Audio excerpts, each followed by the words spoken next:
हरे कृष्णा। आज माघ मास के शुक्ल पक्ष की एकादशी है जिसका नाम है जया एकादशी।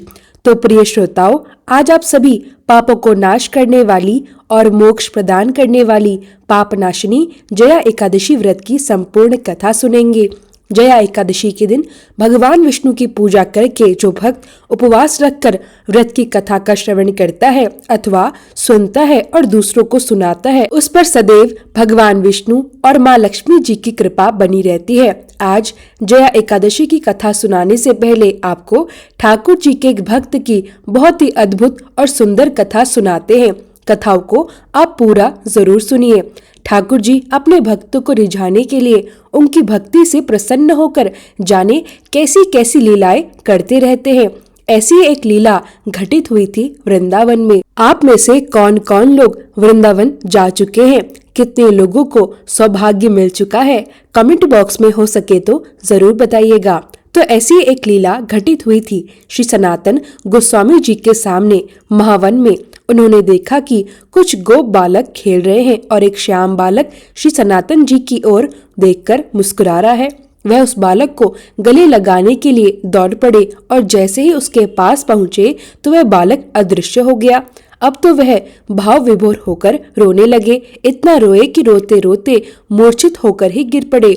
अब उन्हें एक सपना आया जिसमें उन्होंने उसी बालक को श्री कृष्ण के रूप में देखा। श्री कृष्ण ने उनसे कहा कि अगर आप मुझसे मिलना चाहते हो तो मैं मथुरा में श्री परशुराम चौबे जी के घर में रह रहा हूँ। आप वहाँ आ जाइए और वहाँ से मुझे अपने साथ ले लीजिए। सनातन जी अगले दिन प्रातःकाल होते ही मधुकरी यानी भिक्षा से जो मिला हुआ भोजन होता है, भिक्षा से प्राप्त भोजन को मधुकरी कहते हैं। तो वृंदावन आप कभी भी जाएं तो मधुकरी आप जरूर मांग कर खाइए। ऐसा बहुत किस्मत वालों को ही मिलता है कि किसी को मधुकरी आसानी से प्राप्त हो जाए। और कहते हैं वृंदावन जाना भी तभी सफल होता है जब आप मधुकरी पा लेते हैं। तो सनातन जी अगले दिन प्रातःकाल होते ही मधुकरी पाने के लिए श्री परशुराम चौबे जी के घर पर पहुंचे। तो वहां पर उनको उस बालक का श्री ठाकुर मदन मोहन जी के रूप में दर्शन हुआ। वो एक टक मदन मोहन जी को देखते रहे और उनसे आसक्त हो गए। सनातन जी वैसे तो कई दिनों में एक बार मधुकरी के लिए जाते थे, लेकिन अब मदन मोहन जी को देखने के बाद उनके दर्शन के लोभ से वे प्रतिदिन ही मधुकरी के लिए उसी घर में जाने लगे। वह मदन मोहन जी के दर्शन करते और घंटों खड़े उनके सामने रोते रहते। अब एक दिन घर की वृद्धा माता ने देखा कि ठाकुर जी से नेत्र मिलाए सनातन जी घंटों से खड़े हैं, साथ साथ रो भी रहे हैं। उनकी ऐसी प्रेममयी दशा देखकर वह बोली, बाबा इनको देख रहे हो?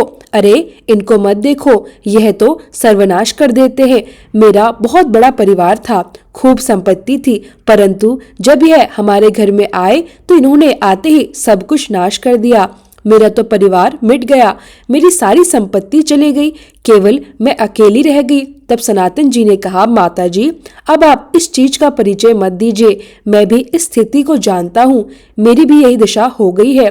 जब से मैंने इनसे प्रीति की है तब से मेरा सर्वनाश हो गया है। मेरे निकट जो जो कुछ था अब वर्तमान में कुछ भी नहीं रह गया। यह इन्हीं की नजर का चमत्कार है। तब वृद्धा ने पूछा, यह आपको पसंद आ गए क्या? सनातन जी बोले, मैं तो पहले से ही इनके नेत्रों में बिक चुका हूँ। उन वृद्धा ने कहा, मैं तो वृद्ध हो चली हूँ और मैं सोच रही थी कि अब इनकी सेवा कौन करेगा, क्योंकि मेरे परिवार में तो अब इनकी सेवा करने वाला कोई बचा ही नहीं है। अब यहाँ पर आप इस बात को बिल्कुल मत समझिएगा कि ठाकुर जी से यदि हम प्रेम करेंगे तो हमारा परिवार नष्ट हो जाएगा, हमारा सब कुछ छिन जाएगा। ऐसा बिल्कुल नहीं है, बल्कि इसके अतिरिक्त रहस्य यह है कि जब से मदन मोहन जी पधारे तब से उन्होंने एक एक करके उनके पूरे परिवार को अपने धाम में भेज दिया। ठाकुर मदन मोहन जी ने चौबे जी के पूरे परिवार को अपने नित्य लीला में सम्मिलित कर लिया, जो कि बड़े बड़े योगियों के लिए दुर्लभ है। ठाकुर जी ने उनका लौकिक धन हटाकर चितानंद वस्तु प्रदान की। जो प्रभु के चरणों में अपने चित्त को लगा देते हैं तो बिना कोई और साधन किए प्रभु उसको स्वीकार कर लेते हैं और फिर अपने दिव्य धाम, दिव्य स्वरूप और दिव्य लीलाओं में प्रवेश दे देते हैं। तब वृद्धा ने कहा कि बाबा, मैं तो वृद्धा हो चली हूँ, एक ना एक दिन मुझे तो भगवान के पास जाना ही होगा और इनको मेरे बाद कोई ना कोई तो वैसे भी ले ही जाएगा। मुझसे अब इनकी पूजा सेवा बनेगी नहीं और मैं भी उब गई हूँ इनसे, क्योंकि मुझे इनसे कोई लाभ मिला ही नहीं। वह सब बाह्य दृष्टि से विनोद करते हुए कह रही थी, अगर लाभ प्राप्त होता तो कम से कम नाती पोते ही होते इनकी सेवा के लिए, पर घर में तो कोई नहीं बचा, केवल मैं ही अकेली बची हूँ। मेरी मृत्यु का समय भी अब नजदीक आ रहा है, तो कोई न कोई तो चाहिए इनकी सेवा करने के लिए, लेकिन मैं तो इन्हें उसी को दे सकती हूँ जो इनसे प्यार करे, इनकी सेवा अच्छे से करे। मुझे तो बड़ा संतोष हुआ आपके नेत्रों में इनके प्रति इतना प्यार देखकर कि आप इनके प्रेम पूर्वक सेवा करेंगे। आप इसी से पहचान सकते हैं कि मैं कितना प्यार करती हूँ अपने ठाकुर जी से, क्योंकि मैं तो इन्हें अपने नेत्रों से ओझल ही नहीं होने देना चाहती। किंतु बाबा, अब मेरा शरीर बूढ़ा हो चुका है, अब मेरे शरीर में इतनी ताकत नहीं बची कि मैं इनकी नित्य सेवा पूजा पाठ कर सकूं। इनको आप ले जाइए।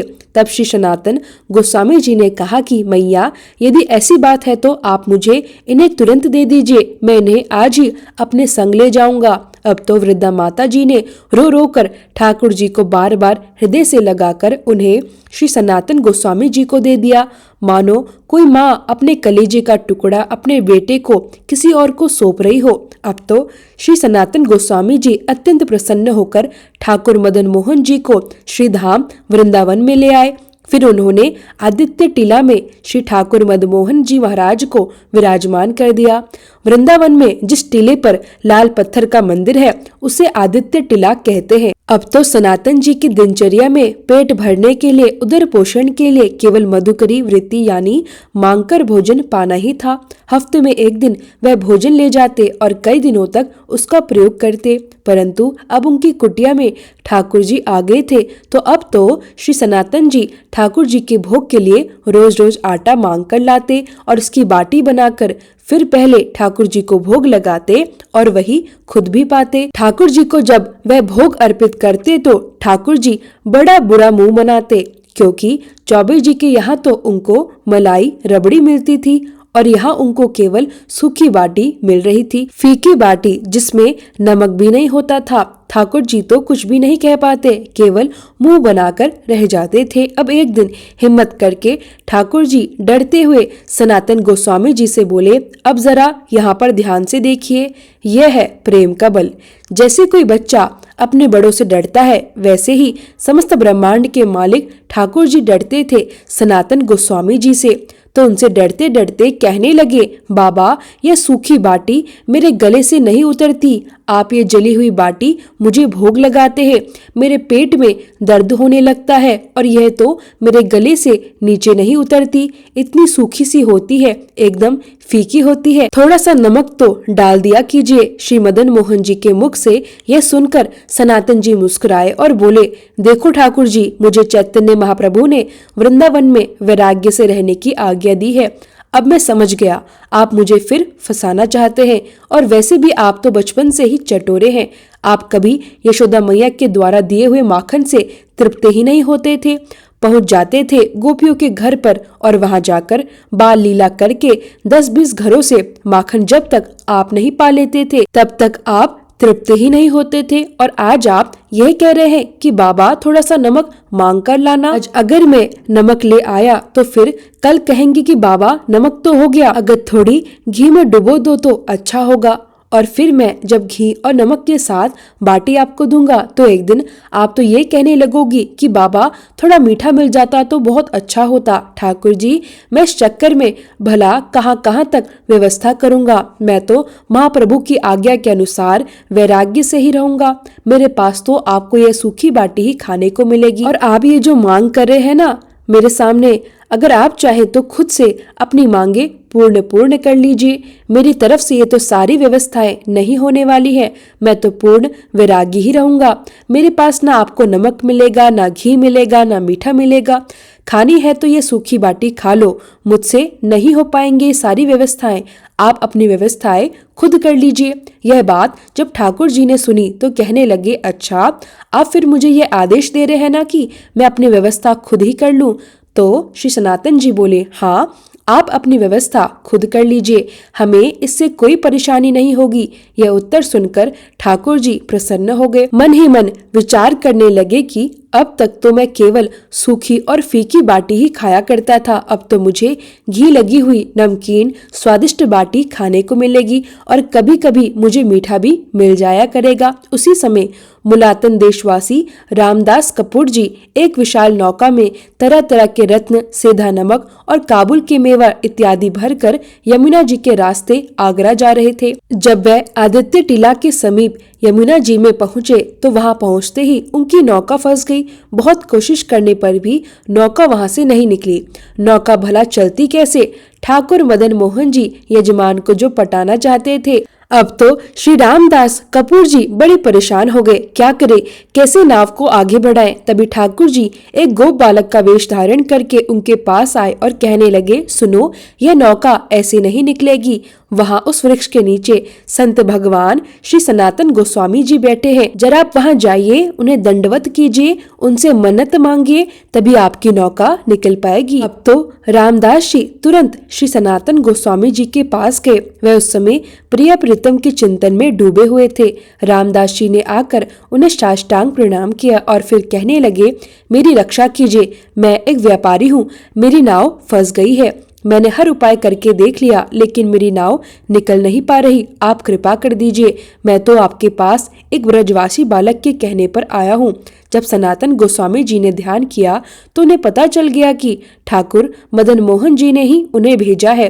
वे समझ गए कि ठाकुर जी ने तो यजमान को ही पटा लिया। तब सनातन गोस्वामी जी ने कहा, वहाँ ऊपर ठाकुर जी का मंदिर है, आप वहाँ जाकर मन्नत मांग लीजिए, आपका काम हो जाएगा। अब मरता क्या ना करता, रामदास जी की नाव फंसी हुई थी। वे ठाकुर मदन मोहन जी के सामने गए। जैसे ही उन्होंने ठाकुर जी का सुंदर स्वरूप देखा, वे वहीं आसक्त हो गए। वहीं जाकर उन्होंने संकल्प लिया, अगर मेरी नौका निकल जाए तो जितने भी रत्न मेवा आदि हैं, उन सब के बिकने से जो धन मिलेगा, उसी धन से मैं ठाकुर मदन मोहन जी का सुंदर मंदिर बनवाऊंगा और उनकी भोग की पूरी व्यवस्था भी करूंगा। इस प्रकार वे दर्शन करके लौट आए और इस बार बड़ी ही आसानी से उनकी नाव निकल गई, कोई धक्का भी नहीं लगाना पड़ा। इसके बाद रामदास कपूर जी ने सारा सामान बेच दिया और फिर आज जो मदन मोहन जी का लाल पत्थर का मंदिर है, उसका निर्माण उन्होंने ही कराया। साथ साथ उन्होंने ठाकुर जी के भोग की व्यवस्था भी करा दी। इस प्रकार ठाकुर जी ने स्वयं ही अपने मंदिर और भोग की व्यवस्था कर ली। श्री सनातन गोस्वामी जी का नित्य नियम था कि वे वृंदावन से पैदल चलते, गोवर्धन जी की परिक्रमा करते और फिर पैदल ही वापस आते। जब ठाकुर जी ने देखा कि अब तो उनका शरीर वृद्ध हो गया है तो एक दिन कहने लगे, अब आप दर्शन करने के लिए मत आया कीजिए, आपका शरीर वृद्ध हो रहा है। तब श्री सनातन गोस्वामी जी बोले, बिना परिक्रमा और बिना आपके दर्शन के तो रहा ही नहीं जाता। इसके बाद तो ठाकुर जी स्वयं प्रकट होकर श्री सनातन गोस्वामी जी को एक शिला प्रदान की, जिस शिला पर श्री ठाकुर जी के चरण चिन्ह आज भी अंकित है, और कहा, बाबा आप इसी शिला की परिक्रमा कर लिया करें, इसकी परिक्रमा से आपको संपूर्ण गिरिराज जी की परिक्रमा का फल मिलेगा, आपका जो नियम है वह भी पूर्ण हो जाएगा और आपको वैसे ही आनंद प्राप्त होगा। वह पावन शिला वर्तमान में श्री वृंदावन में श्री राधा दामोदर जी के मंदिर में आज भी विद्यमान है। तो श्री सनातन गोस्वामी जी प्रतिदिन आदित्य टीला से श्री गोपेश्वर महादेव जी के दर्शन करने जाया करते थे। श्री कृष्ण भगवान महादेव जी के भी आराध्य है। जब कभी महादेव जी को आपको मनाना हो, कोई ऐसी मन्नत मांगनी हो, तो आप श्री कृष्ण भगवान से सच्चे मन से विनती कर लीजिए। महादेव जी उस मन्नत को बिना किसी देरी के पूरा जरूर कर देंगे। तो महादेव जी ने जब देखा कि सनातन गोस्वामी जी एकदम वृद्ध हो गए हैं, तो उनसे कहने लगे कि आप रोज रोज यहाँ गोपेश्वर मत आया कीजिए। तो श्री सनातन गोस्वामी जी ने कहा, मेरा तो आपके दर्शन करने का नियम है। तब शिव जी ने कहा, एक काम करता हूँ, मैं मध्य में ही कहीं प्रकट हो जाता हूँ। आज जो बनखंडी महादेव जी का मंदिर वृंदावन में है, उसी रूप में श्री गोपेश्वर महादेव जी प्रकट हो गए और फिर श्री सनातन गोस्वामी जी रोज के दर्शन के लिए वहीं जाने लगे। इस तरह से उनके पैदल परिक्रमा का जो मार्ग था वह भी आसान हो गया, कम हो गया। अब उन्हें कम समय के लिए चलना पड़ता था। तो भगवान अपने भक्त का इतना ध्यान रखते हैं, जाने क्या क्या कर बैठते हैं कि किसी तरह से उनके भक्त को ज्यादा कष्ट ना पहुँचे।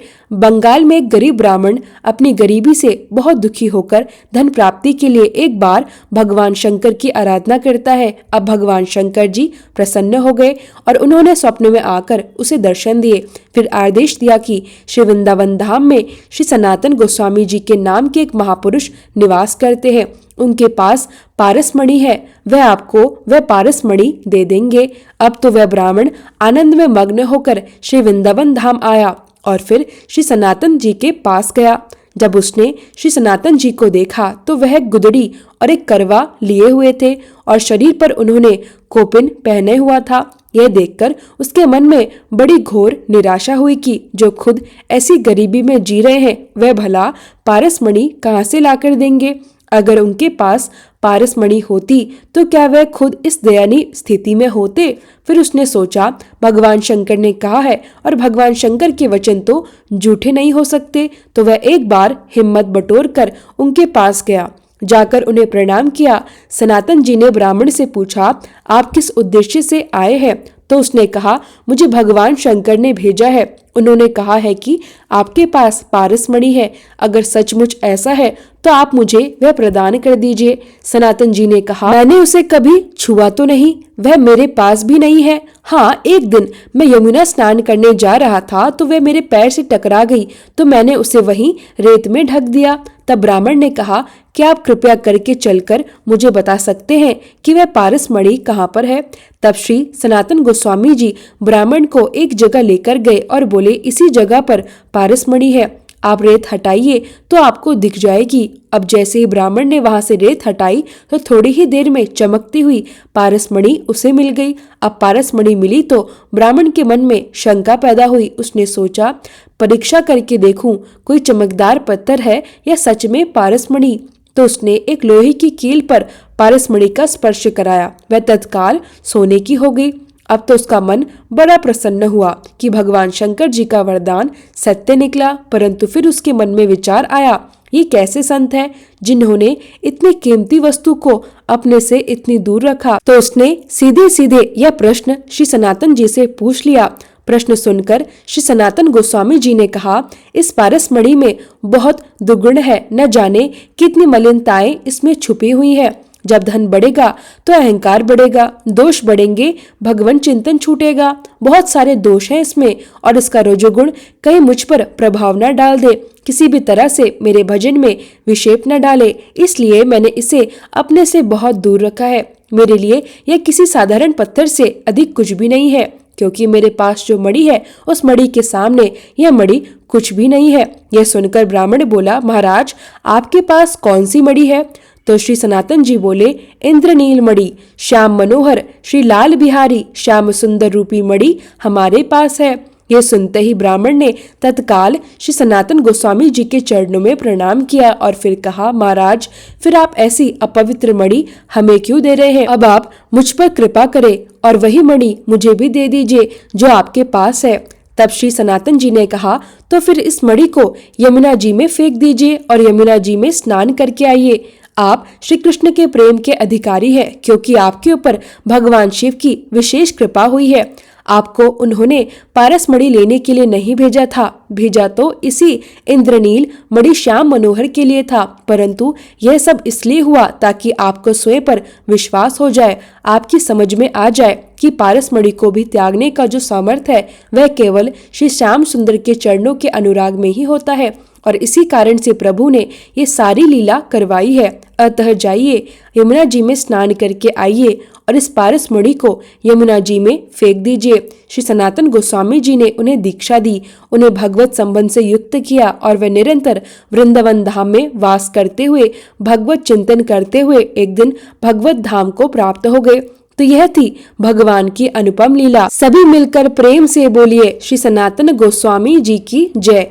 अब सुनिए जया एकादशी की व्रत कथा। धर्मराज युधिष्ठिर के शांत और पावन महल के वातावरण में आज एक विशेष चहल पहल है, एक विशेष उत्सुकता व्यापत है। धर्मराज युधिष्ठिर अपने सिंहासन पर विराजमान होकर भगवान श्री कृष्ण की प्रतीक्षा कर रहे हैं। उनके मन में धर्म और कर्म के गूढ़ रहस्यों को समझने की एक प्रबल जिज्ञासा है। महल के द्वार पर खड़े प्रहरी भी इस दिव्यता से भरे क्षण का अनुभव कर रहे हैं, मानो समस्त सृष्टि एकाग्र होकर किसी महान घटना की प्रतीक्षा कर रही हो। अचानक गगन में एक अद्भुत शंखानाद गूंज उठता है।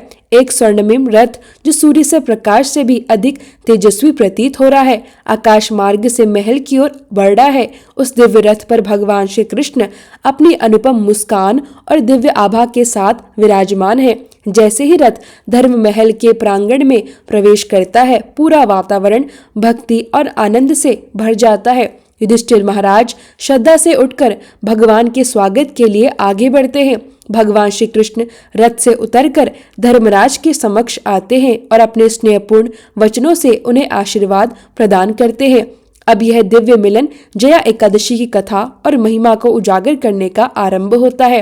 तो आइए प्रिय श्रोताओ, इस दिव्य यात्रा में हम सभी सहभागी बने और इस पवित्र कथा के माध्यम से अपने जीवन को धर्ममय और आनंदमय मनाएं। सभी मिलकर प्रेम से बोलिए विष्णु भगवान की जय हो, कृष्ण भगवान की जय हो, एकादशी माता की जय हो। माघ मास के कृष्ण पक्ष की षटतिला एकादशी के महात्म्य को सुनने के बाद समय आने पर धर्मराज युधिष्ठिर ने भगवान श्री कृष्ण से कहा, हे भगवान, अब आप कृपया करके माघ मास के शुक्ल पक्ष की एकादशी के संबंध में भी मुझे विस्तार पूर्वक बताइए। शुक्ल पक्ष की एकादशी में किस देवता का पूजन करना चाहिए और इस एकादशी के व्रत की क्या कथा है, उसको करने से किस फल की प्राप्ति होती है। तब भगवान श्री कृष्ण ने कहा, हे राजन, माघ मास के शुक्ल पक्ष की एकादशी जया एकादशी कहलाती है। इस एकादशी के उपवास से मनुष्य भूत प्रेत पिशाच आदि योनियों से मुक्त हो जाता है। अतः इस एकादशी के उपवास को विधि विधान पूर्वक अवश्य करना चाहिए। अब मैं तुमसे जया एकादशी के व्रत की कथा कहता हूँ, तुम ध्यान पूर्वक श्रवण करो। एक बार देवताओं के राजा देवराज इंद्र नंदन वन में भ्रमण कर रहे थे। चारों ओर किसी उत्सव का सा वातावरण था। गंधर्व गान कर रहे थे और गंधर्व कन्याएं नृत्य कर रही थी। वहीं पुष्पवती नामक एक गंधर्व कन्या ने मालवान नामक गंधर्व को अपने हाव भाव से रिझाने का प्रयास किया। मालवान उस कन्या पर आसक्त हो गया और अपने गायन का सुरताल भूल गया, जिससे संगीत की लय टूट गई और सभा का समस्त आनंद नष्ट हो गया। सभा में उपस्थित देवगणों को यह अत्यंत बुरा लगा। यह देखकर देवराज इंद्र भी क्रोधित हो गए। उन्होंने कहा, संगीत एक पवित्र साधना है और इस साधना को भ्रष्ट करना महापाप है। क्रोधवश देवराज इंद्र ने कहा, पुष्पवती तथा मालवानों, तुमने अपनी साधना को अपवित्र किया है। मालवानों, तुमने देवी सरस्वती का घोर अपमान किया है, अतः तुम्हें मृत्यु लोक में जाना होगा। गुरुजनों की सभा में असंयम रखने के कारण इंद्रलोक में तुम्हारा रहना अब वर्जित है।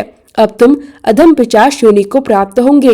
यह कहते ही वे असमित प्राणी बन गए। उन्हें गंध रस स्पर्श आदि का तनिक भी बोध नहीं रह गया। वहीं उन्हें असहनीय दुख सहने पड़ रहे थे। रात दिन उन्हें एक क्षण के लिए भी नींद नहीं आती थी। उस स्थान का वातावरण अत्यंत शीतल था, जिसके कारण उनके रोंगटे खड़े हो जाते थे, हाथ पैर सुन्ने पड़ जाते थे और दांत बजने लगते थे। एक दिन उस पिशाच ने अपनी पत्नी से कहा, न जाने हमने पिछले जन्म में कौन से पाप किए हैं, जिनके कारण हमें इतनी दुखदायी यह पिशाच योनि प्राप्त हुई है। इस पिशाच योनि से तो नरक के दुख सहना कहीं अधिक उत्तम होगा। इसी प्रकार के अनेक विचार करते हुए, इस तरह बातें कहते हुए वे अपने दिन बिताने लगे। भगवान की कृपा से एक बार माघ माह के शुक्ल पक्ष की जया एकादशी के दिन उन दोनों ने कुछ भी भोजन नहीं किया, ना कोई पाप कर्म किया। उस दिन उन्होंने केवल फल फूल खाकर ही दिन व्यतीत किया और महान दुख के साथ पीपल के वृक्ष के नीचे विश्राम करने लगे। उस दिन सूर्य भगवान अस्तांचल को जा रहे थे। वह रात इन दोनों ने एक दूसरे से सटकर बड़ी कठिनता से व्यतीत की। अगले दिन प्रातःकाल होते ही प्रभु की कृपा से इनकी पिशाच योनि से मुक्ति हो गई।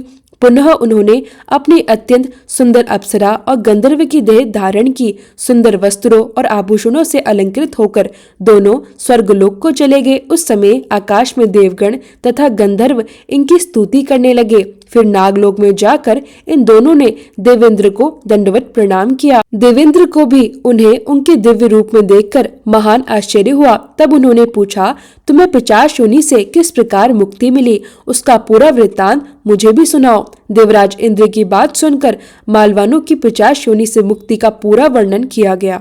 तब देवराज इंद्र ने कहा, हे मालवानों, तुम पिशाच योनि को छोड़कर पवित्र हो गए हो, इसलिए अब तुम हम लोगों के लिए भी वंदनीय हो गए हो, क्योंकि शिव भक्त और विष्णु भक्त हम देवताओं की भी वंदना करने योग्य होते हैं। अतः आप दोनों धन्य हैं। अब आप प्रसन्नता पूर्वक देवलोक में निवास कर सकते हैं। इस प्रकार कथा को विश्राम देते हुए भगवान श्री कृष्ण धर्मराज युधिष्ठिर से कहते हैं, हे राजन, इस जया एकादशी के उपवास से किसी भी योनि से सहज ही मुक्ति मिल जाती है। जो मनुष्य इस एकादशी का व्रत करता है उसने मानो सभी तप, यज्ञ और दान कर लिए। जो मनुष्य श्रद्धा पूर्वक जया एकादशी का व्रत करते हैं वह अवश्य सहस्त्र वर्षों तक स्वर्ग में वास करते हैं। संगीत देवी सरस्वती का एक अलौकिक वरदान है। यह एक साधना है, एक विद्या है। इसमें पवित्रता अत्यंत आवश्यक होती है। जिस सभा में अपने से बड़े गुरुजन आदि उपस्थित हो वह मनुष्य को संयम और मर्यादा बनाए रखनी चाहिए, ताकि गुरुजनों का अपमान न हो और उनका सम्मान बना रहे। गुरुजनों का अपमान करने वाला मनुष्य तो घोर नरक का भागी बनता है। इस प्रकार धर्मराज युधिष्ठिर को जया एकादशी व्रत की दिव्य कथा सुनाकर भगवान श्री कृष्ण वही अंतर्ध्यान हो गए। यह थी जया एकादशी व्रत की कथा। सभी मिलकर प्रेम से बोलिए, श्री कृष्ण भगवान ने की जय, लक्ष्मी नारायण भगवान ने की जय, विष्णु भगवान ने की जय। अब सुनिए तुलसी माता की कथा। सावण मुनि की पुत्री तुलसी अपूर्व सुंदरी थी। इनकी इच्छा थी कि उनका विवाह भगवान नारायण के साथ हो। इसके लिए उन्होंने नारायण पर्वत की घाटी में स्थित बद्री वन में घोर तपस्या की। दीर्घ काल तक तपस्या के पश्चात ब्रह्मा जी ने प्रसन्न होकर उन्हें दर्शन दिए और वर मांगने को कहा। तब तुलसी ने कहा, हे सृष्टिकर्ता ब्रह्मदेव, आप अंतर्यामी है, सबकी मन की बात आप जानते हैं। फिर भी मैं अपनी इच्छा प्रकट करती हूँ। मैं चाहती हूँ कि भगवान श्री नारायण मुझे पति रूप में प्राप्त हो। ब्रह्मा जी ने कहा, तुम्हारा अभीष्ट अवश्य पूर्ण होगा। अपने पूर्व जन्म के एक अपराध के कारण तुम्हें श्राप प्राप्त हुआ था। इसी प्रकार भगवान श्री नारायण के एक पार्षद को भी दानव कुल में जन्म लेने का श्राप मिला है। दानव कुल में जन्म लेने के बाद भी उसमें नारायण का अंश विद्यमान रहेगा। इस जन्म में पूर्व जन्म के पाप के शमन हेतु संपूर्ण नारायण नहीं बल्कि नारायण के अंश से युक्त उस शापग्रस्त पार्षद से तुम्हारा विवाह होगा। शाप मुक्त होने पर भगवान श्री नारायण सदा सर्वदा के लिए तुम्हारे पति हो जाएंगे। तुलसी जी ने ब्रह्मा जी के स्वर को स्वीकार कर लिया, क्योंकि मानव कुल में जन्म के कारण उन्हें मायावी भोग तो भोगने ही थे। अब तुलसी जी बद्री वन में रहने लगी। नारायण का वही पार्षद जो दानव कुल में शंखचूर्ण के नाम से उत्पन्न हुआ था, कुछ समय पश्चात भ्रमण करता हुआ बद्री वन में आया। बद्री वन में जैसे ही उसकी दृष्टि तुलसी जी पर पड़ी, वह उन पर पूर्णतः मुग्ध हो गया। तुलसी जी के सामने आकर शंखचूर्ण ने उनसे विवाह का प्रस्ताव रखा। उसी समय वह ब्रह्मा जी प्रकट हुए और तुलसी जी से बोले, तुलसी, इस शंखचूर्ण को देखो, इसका स्वरूप कितना दिव्य और तेजस्वी है।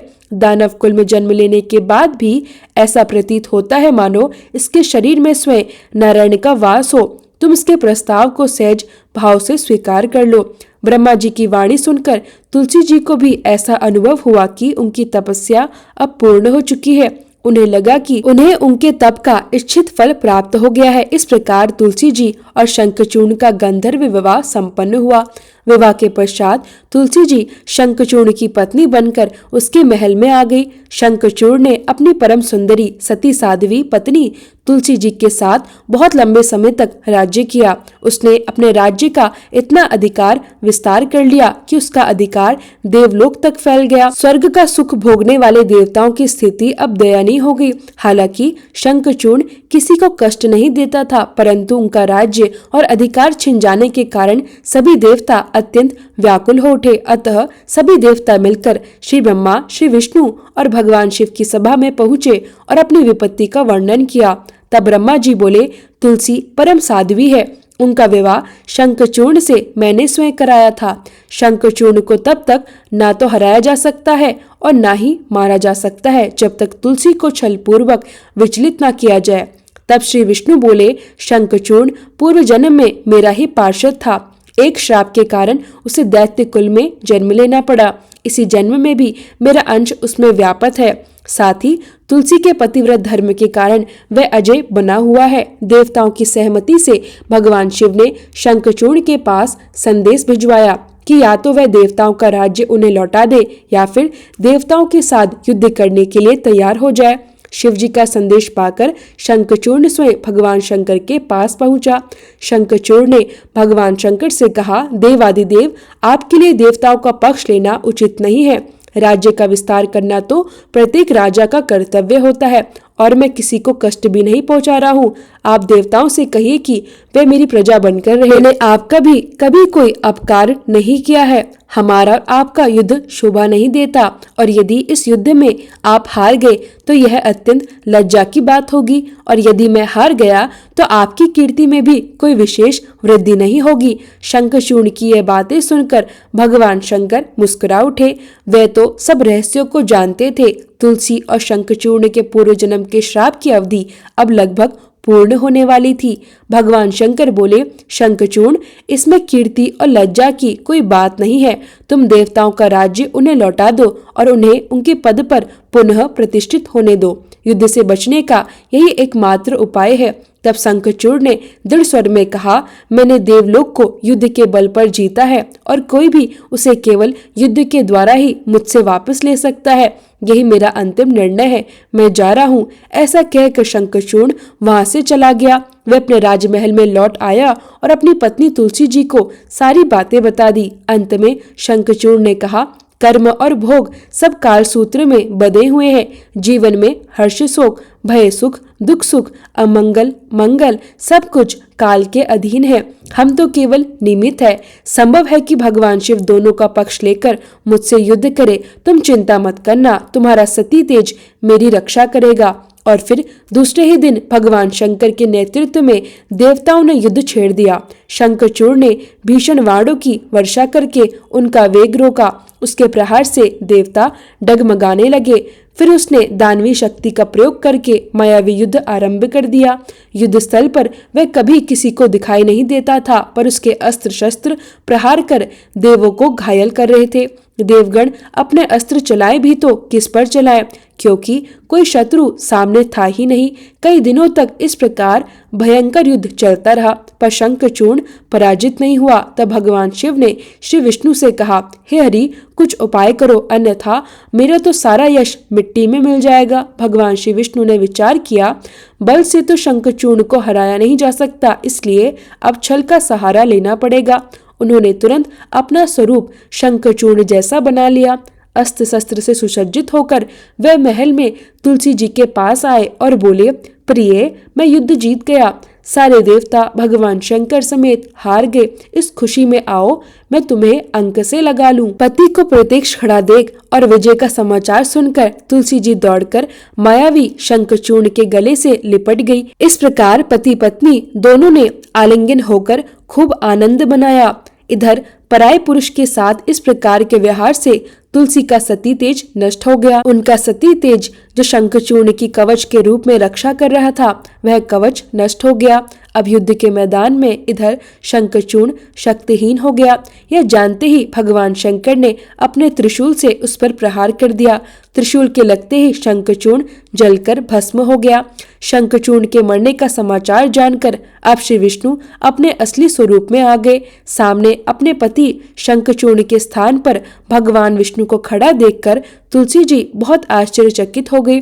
अब उन्हें पता लग गया कि स्वयं नारायण ने उनके साथ छल किया है। तब क्रोध में आकर उन्होंने श्राप दिया, एक सती स्त्री का सतीत्व भंग करने के अपराध में आप हृदयहीन पत्थर हो जाओ।